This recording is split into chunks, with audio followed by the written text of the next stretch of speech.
Comunicação bucosinusal. Hoje o vídeo é sobre isso, é sobre a comunicação da boca com o nariz.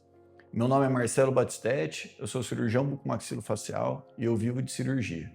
Hoje eu vou explicar nesse vídeo sobre a comunicação bucosinusal e as duas maneiras que a gente tem de resolver o problema. A maneira imediata, que é no dia da extração, no dia da cirurgia, e a maneira tardia, quando o paciente chega ao seu consultório com a comunicação instalada. Então fica nesse vídeo que isso vai agregar muito para a sua rotina clínica e cirúrgica. A comunicação bucosinusal é uma complicação cirúrgica que envolve o seio maxilar e a boca. Qual que é o maior problema de existir uma comunicação entre o seio maxilar e a boca? São regiões anatômicas diferentes, pressão diferente, temperatura diferente, e bactérias diferentes e funções diferentes também. Quando você comunica essas duas cavidades, oral e seio maxilar, que é uma cavidade pertencente às regiões paranasais, você cria uma comunicação de bactérias, que isso é o maior problema. Por quê?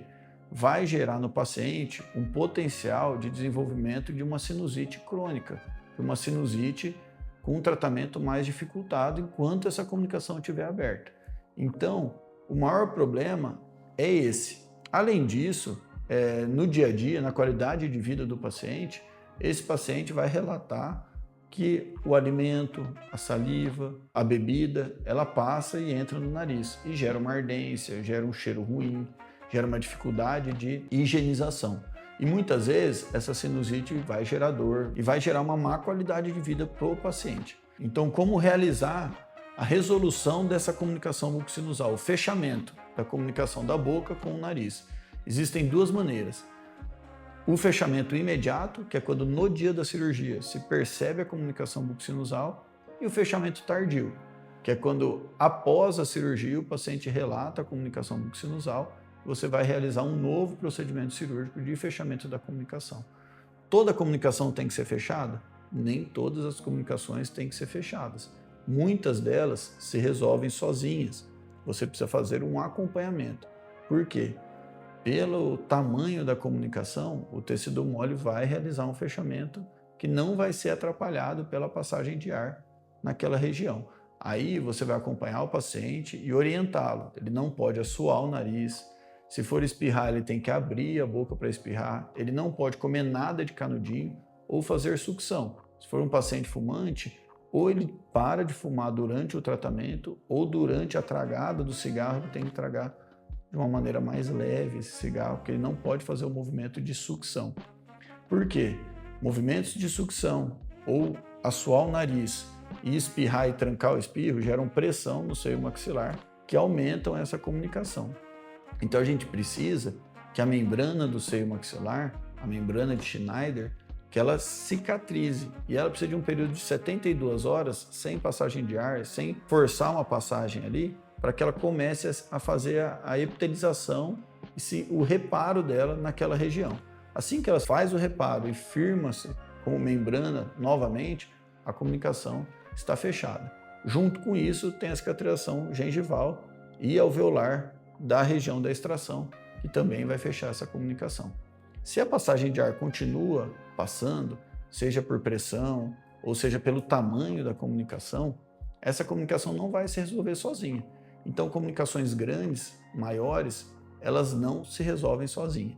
Aí exige uma técnica cirúrgica, um procedimento cirúrgico que pode ser realizado no dia da extração ou pós-procedimento cirúrgico. A ser realizado no dia da cirurgia, quando uma comunicação grande é perceptível, nós fazemos o quê? A técnica que eu tenho mais aptidão e que eu realizo e que eu tenho mais sucesso no fechamento da comunicação bucosinusal, colocação da bola de Bichat na região que foi feita a extração.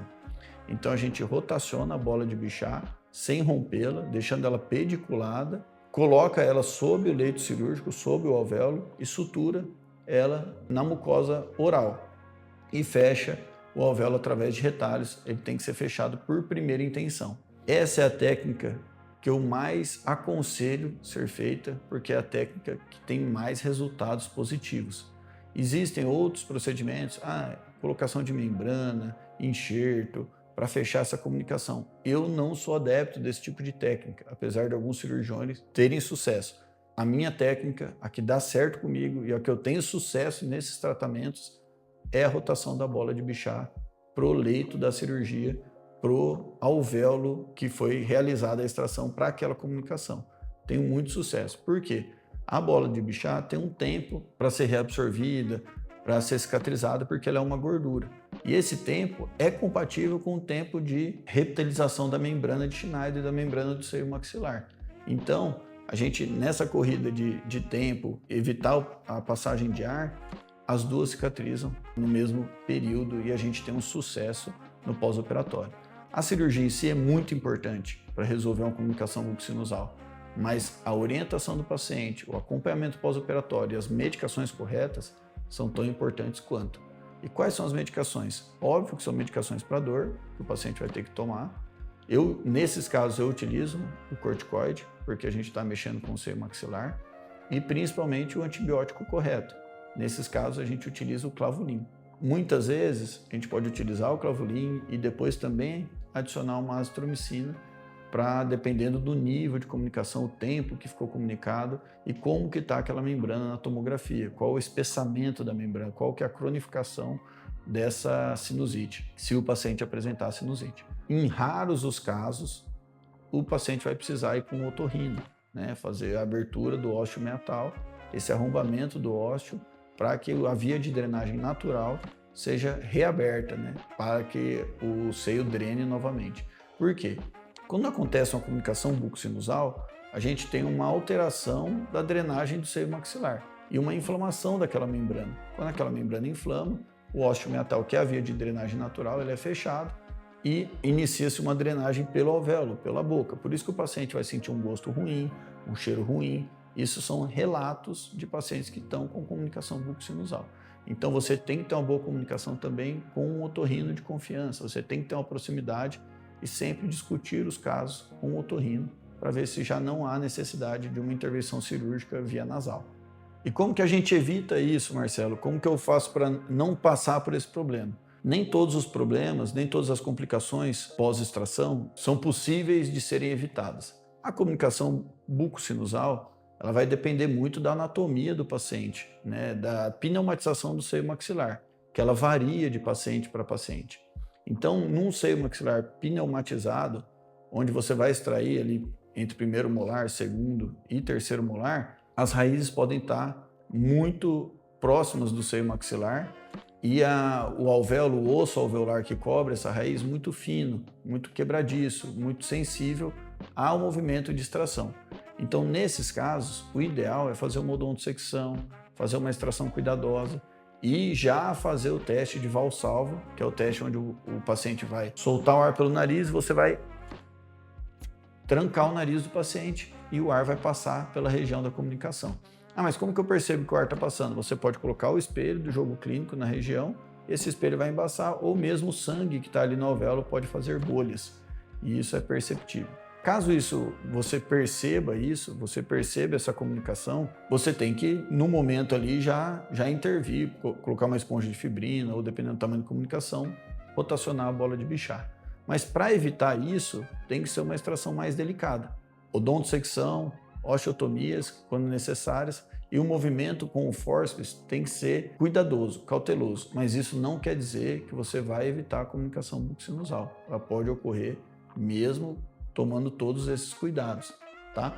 Então, assim, a comunicação bucosinusal pode acontecer em casos extremamente simples. Em resumo, no raio-x panorâmico ou no raio-x periapical, nós iremos perceber essa pneumatização e iremos realizar uma cirurgia com odontodissecção, com osteotomia, uma cirurgia mais delicada. Mesmo assim, a comunicação pode acontecer. Ela não vai depender 100% da delicadeza ou da técnica cirúrgica, ela pode acontecer da mesma maneira. O que deve ser feito é o fechamento dessa comunicação quando ela for grande, quando ela tiver uma comunicação grande, perceptível. Caso contrário, ela vai se fechar sozinha. Você deve orientar o paciente os cuidados pós-operatórios. Do tratamento imediato, você pode utilizar a esponja de fibrina. É o melhor método que você vai ter à sua disposição. O segundo método de fechamento da comunicação, que é a rotação da bola de Bichat, esse já é uma técnica cirúrgica mais aprimorada, que você precisa aprender em um curso, praticando ou com alguém te orientando. No meu curso, além do siso, você vai aprender essa técnica. Você vai aprender a rotacionar a bola de Bichat para a região da comunicação buco-sinusal. Então, se você tem interesse em melhorar a sua prática clínica, melhorar a sua vida cirúrgica, não deixe de fazer o curso além do siso. Ele é além do siso. Não é só um curso que você vai aprender a extrair o dente. Você vai aprender a lidar com complicações, não só na técnica cirúrgica, mas como você reage a essas complicações e como você lida com os pacientes nesse momento da cirurgia. As complicações cirúrgicas fazem parte da vida de um bom cirurgião. Aqui no canal eu abordo vários temas iguais a esses que eu abordei em vídeos passados sobre o anticoagulante. Eu acho um vídeo muito importante e se você ainda não viu, dá uma olhada nele, com certeza você vai aprender muito.